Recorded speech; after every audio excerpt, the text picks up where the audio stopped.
Hi, everyone. Welcome back to the channel. Today, we're going to dive into something that could completely reshape how small businesses are bought and sold in the United States. Yep, I am talking about Trump's big, beautiful bill. You love him, hate him. This legislation packs some massive tax changes that could make buying small businesses more profitable than ever, especially with the new updates to QSBS, bonus depreciation, and tip taxation. Let's break down what's in it, who benefits, the risk no one's talking about, and what this means for you if you're looking to acquire an SMB. All right, let's get this started off with number one, QSBS. That stands for Qualified Small Business Stock. You probably haven't thought about it in the context of Main Street acquisitions, but you should, because here's what the new law changed.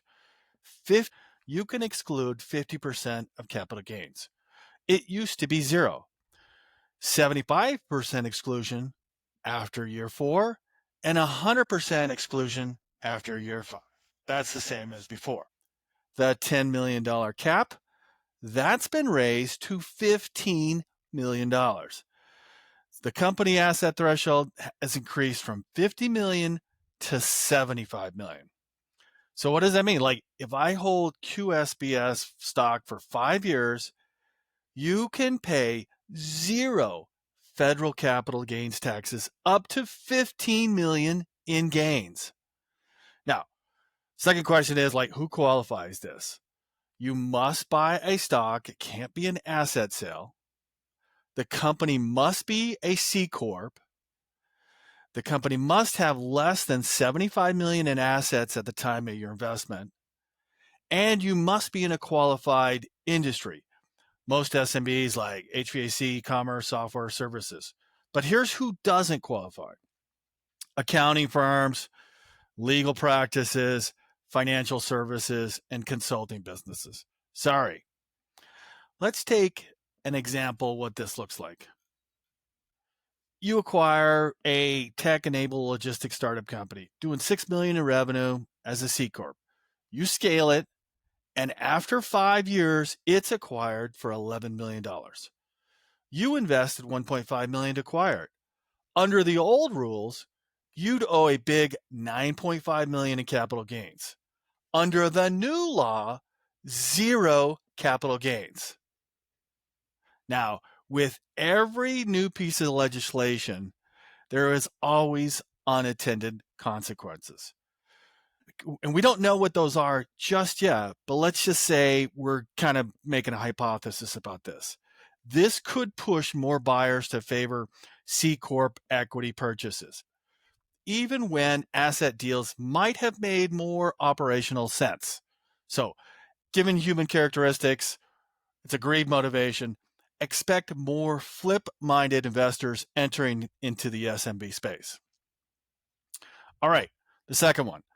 Trump's big bill allows you to write off 100% of capital assets immediately, like trucks, tools, HVAC units, and field equipment. It's a huge boost to first year cash flow.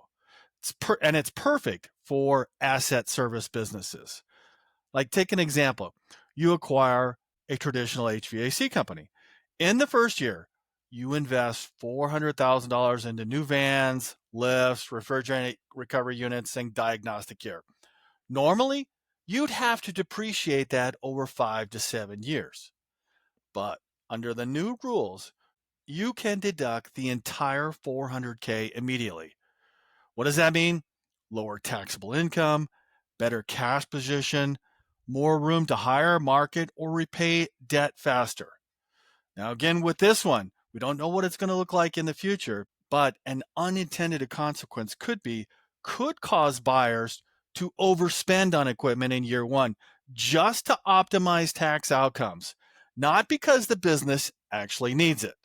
All right, let's go into the third one. The big win for service-based businesses like restaurants, car washes, salons, or, people that do nails. Under Trump's bill, tips are no longer taxed. What does that mean? Employees can take home more, and it equals better retention, let's say. Possibly less off the books funny business, because that's what happens in cash businesses. There's always a delta between what you get on your receipts and what you deposit in your accounts. So possibly cleaner books equals higher SDE equals stronger valuations. Let's take an example. You're looking to buy a chain of car washes where employees get tipped. With tips now untaxed, there's less incentive to hide them. This makes the seller's books look cleaner and more accurate, which makes banks, investors, and you a lot more confident. However, there's possible unintended consequences. You could create new gray zones where owners classify more incomes as tips to avoid taxation, inviting more scrutiny from buyers. So this bill really supercharges some incentives for Main Street and SMB business buyers. You can pay zero capital gains tax after 5 years. You can write off equipment on purchases day one.